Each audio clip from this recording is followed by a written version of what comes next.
Yay! Ito na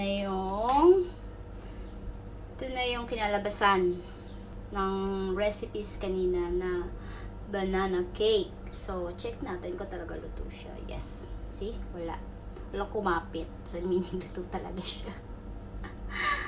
Ayan. Pinakita ko lang para, ayan siya. Tapos, ililipat ko na siya doon. So, paglipat, syempre, mainit. So, ganyan natin siya. Para maibaliktad na natin siya. Init eh. Usog natin yan. Usog. Yan. Tap. Let's see.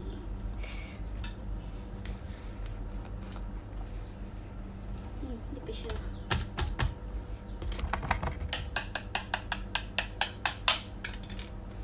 Takot ako baka kasi ma-break. Sana hindi siya ma-break. Ayos. Yeah! Success. Hindi siya na-break. So, yan na.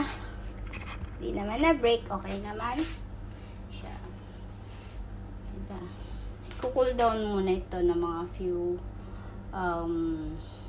few minutes para bago ko siya hiwain. Kasi, ang ginagawa ko talaga, hindi ko talaga pinabibili yung mga alaga ko ng mga kung ano-ano sa school.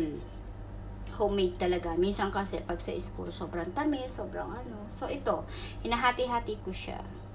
Tapos, lalagay ko siya sa freezer. So, para meron silang snack.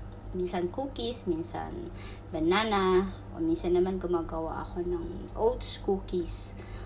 Quaker oats naman yun. Ganun yung ginagawa ko.